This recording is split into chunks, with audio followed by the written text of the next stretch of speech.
Hello everyone, welcome back to my YouTube channel Legal World. Myself Dr. Seema Goyal. As I have started with the series on the Indian Contract Act, and in this series I have discussed certain essential elements regarding the valid contract. In the previous video I have discussed that to be a valid contract, both the parties to the contract must be major as well as of sound mind and not disqualified by any law. तो if we talk about the capacity to the contract, यदि हम capacity की बात करते हैं contract के संबंध में, तो अनुबंध के लिए जरूरी हो जाता है कि समझौते के पक्षकार अनुबंध करने के योग्य हों एवं अनुबंध करने के योग्य होने से आशय उन व्यक्तियों से है जो अनुबंध करने की वैधानिक योग्यता रखते हों. This means according to section 11 of the Indian contract act, it describes who is a person who is said to be of sound mind, who is capable of making a valid contract. So this means if a party wants to enter into a valid contract, it is essential that must be capable of entering to the contract legally. Legally वो valid मतलब eligible होनी चाहिए. तो capacity means a person who is competent as defined by the law. Sometimes capacity is defined by whether or not they have reached the age of majority, while sometimes it may be described as capable of understanding the nature of the contract. This means parties must be of sound mind, and sometimes it is considered as qualified by law. He must not be disqualified by any law that is in existence. So this means if we talk about the capacity of the parties to the contract, it is one of the most essential element to make an agreement that is valid and that is enforceable by the law. If we talk about the person who is competent to contract, it may be an artificial person or it may be a natural person. Even the companies may also enter into the contract with one another. This means that person who is entering into the contract must fulfill the certain requirements. If we talk about the legal requirements for a person to be enter into a contract, that is described in the section 11 of the Indian Contract Act. It lays down that the qualification that enables a person in India to enter into a contract. If we talk about the qualifications relating to the person who is unable to enter into a contract, firstly, a person should have attained the age of majority as per the law that is applicable in India. This means he must be a citizen of India as well as he must have attained the age of majority as per law. If we talk about the second requirement to be a qualified person, that is the person should be of sound mind at the time of entering into the contract. And the third one is a person should not be disqualified under any law to which he is subject. So these are the certain essential requirements. These are the certain essential qualifications that makes a person capable of entering into the contract. And these are described in the section 11 of the Indian Contract Act. As I have discussed first qualification, as the person must be major who is entering into the contract. This means he must not be minor. If we talk about minor in India, a minor is an Indian citizen who has not attained the age of 18 years. A minor is capable of understanding the nature of the liabilities arising from the agreement. Hence, a contract with a minor is void because a minor is considered as incapable of understanding the nature of the contract. This means a minor is not eligible to enter into the contract as per law applicable in India. The result is that the parties can't compel a minor to perform his part of obligation as enumerated by the agreement.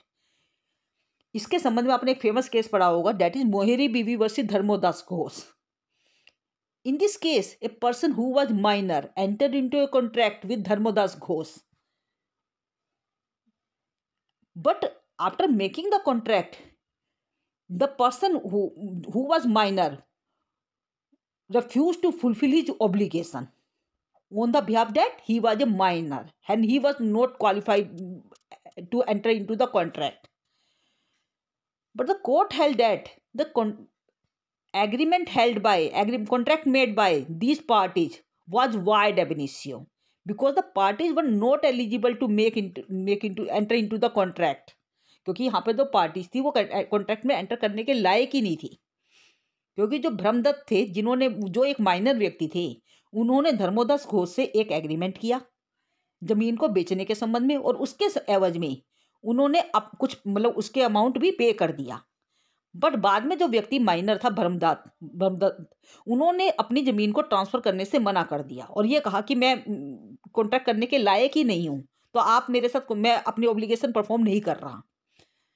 Even the court held that the parties were, because he was minor, so he was not capable of entering into the contract, so he can't be made bound to perform his obligation, as the contract made by minor was void ab initio. And this is a famous case that is relating to the minor, and in which contract was held void ab initio, as it was made with a minor who was not eligible to make a contract. Section 7 of the Transfer of Property Act states that a person who is competent to enter into the contract is only the person who is competent to transfer the property. So the Brahmdatt, who was a minor, was not eligible to transfer the property as he was a minor. Hence the mortgage executed by the respondent is void. It was held by the Honorable Court. And also in the another case, that is R.T. Rathnam versus O.A. Srinivasam. In this case, additionally, a minor cannot enter into a contract and provide his consent when he attains the age of majority. And this is because a minor's agreement is void from the beginning. It is void ab initio. A void agreement cannot be made legally valid after ratification. Means यदि कोई व्यक्ति किसी minor के साथ कोई contract करता है और वो उसकी कंसेंट भी ले लेता है इवन मेजर होने के बाद, तो आप उसको चाहते हुए भी, जो कॉन्ट्रैक्ट पहले से वाइड ab initio था, क्योंकि माइनर के साथ तो कॉन्ट्रैक्ट वाइड ab initio होता है, तो आप उसको वाइड ab initio कॉन्ट्रैक्ट को आप वैलिड नहीं बना सकते उसकी रेटिफिकेशन लेने के पश्चात भी। It was held in the case of R.T. Rathnam. If we talk about another case, that is Suraj Narayan Dubey versus Sukhu Ahir. In this case, a contract entered into by a minor or by a minor guardian for his benefit was held valid in the eyes of law, and the parents and the guardian were held liable for the child's activity on these wishes. मतलब वहाँ पे क्या कहा गया, इस case के अंदर ये कहा गया कि कोई भी कॉन्ट्रैक्ट जो माइनर के बिहाफ पर किया जाता है उसके गार्जियन के द्वारा या उसके पेरेंट के द्वारा, और यदि वो वहाँ पे माइनर का बेनिफिट के लिए किया जा रहा है, तो it will be valid in the eyes of law, वो वैलिड होगा। और वहाँ पे जो पेरेंट और जो गार्जियन होंगे वो चाइल्ड की एक्टिविटी के लिए उनको एलिजिबल लाइबल ठहराया जाएगा। तो these are the certain cases who are describing about the contract with the minor, कि whether it may be valid or not. If we talk about the effects of minor's agreement, first effect is no liability of the minor arises out of the act. यहाँ पे जो contract के अंदर जो भी कार्य किया जा रहा है उसके लिए किसी भी माइनर को आप कोई लाइबिलिटी उसके ऊपर इम्पोज नहीं कर सकते।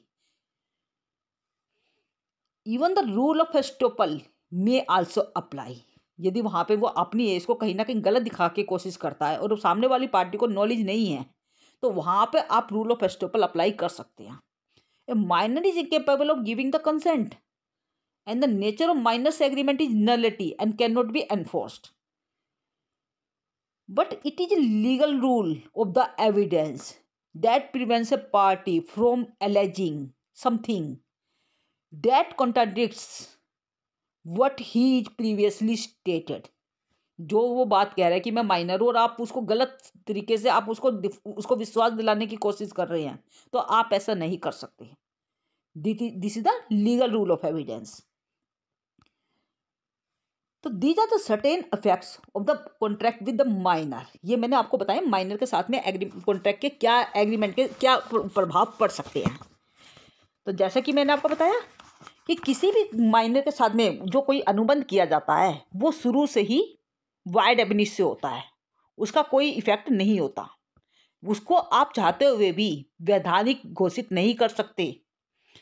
और भारतीय अनुबंध अधिनियम की धारा 11 के अनुसार प्रत्येक व्यक्ति जो उस अधिनियम के अनुसार वयस्क है, जिसका वो विषय है तथा वो स्वरूप स्वस्थ मस्तिष्क का है, मतलब वो साउंड माइंड का है, एवं किसी अधिनियम द्वारा अनुबंध करने के लिए अयोग्य घोषित नहीं किया गया है, तभी वो अनुबंध करने के योग्य माना जाएगा।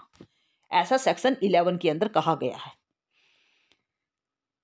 अतः हम ये कह सकते हैं कि सेक्शन 11 के अनुसार 3 गुणों का होना आवश्यक है, तभी वो अनुबंध करने के योग्य माना जा सकता है। मीन्स वो व्यक्ति जो जिनके साथ अनुबंध किया जा रहा है, जिनके बीच में अनुबंध हो रहा है, वो वयस्क होने चाहिए, माइनर नहीं होने चाहिए, मेजर होने चाहिए। सेकेंड इज वो साउंड माइंड के होने चाहिए, अनसाउंड माइंड के नहीं होने चाहिए। और third is he must not be disqualified by any law to which he is subject. वो व्यक्ति किसी भी अधिनियम द्वारा अनुबंध करने के लिए अयोग्य घोषित नहीं किए होने चाहिए। तो these are the certain essential requirements that makes a person capable of making the entering into the contract. Means minor नहीं होना चाहिए, अनसाउंड माइंड का नहीं होना चाहिए, और डिस्क्वालिफाइड बाय एनी लॉ नहीं होना चाहिए। तो जैसा कि मैंने आपको बताया, यदि किसी भी आवश्यक के किसी भी माइनर के साथ यदि कोई एग्रीमेंट बाई चांस कर भी दिया जाता है, तो उसके संबंध में धारा 3 के अनुसार वो व्यक्ति जिसने 18 साल की उम्र प्राप्त नहीं की है वो आवश्यक समझा जाएगा। यह हमारा इंडियन मेजोरिटी एक्ट का सेक्शन 3 कहता है। तो according to section 3 of the Indian majority act, a person who has not attend the age of 18 year will be considered as minor. परंतु उस व्यक्ति के का जो संरक्षक है, जो न्यायालय द्वारा नियुक्त हो, अथवा जिस आवश्यक की संपत्ति का भार कोर्ट ऑफ वार्ड्स ले लेता है, तो उस व्यक्ति के संबंध में 21 वर्ष की आयु प्राप्त करने को ही वयस्क माना जाता है। यह मैंने आपको बताया इंडियन मेजोरिटी एक्ट के हिसाब से वयस्क किसे कहा जाएगा।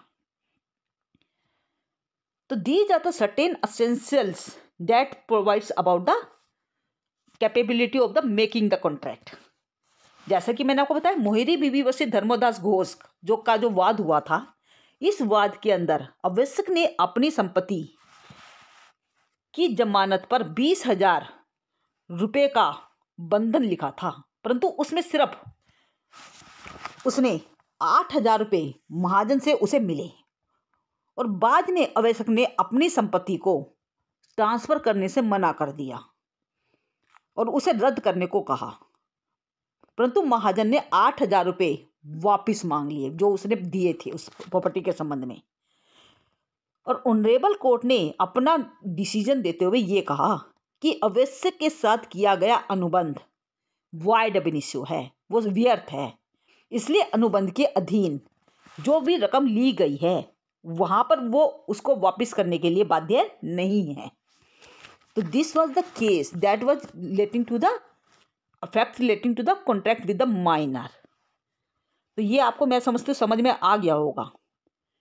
And if you have any doubt then you must put down in the comment section and don't forget to like share and subscribe this channel for the further update. Thank you.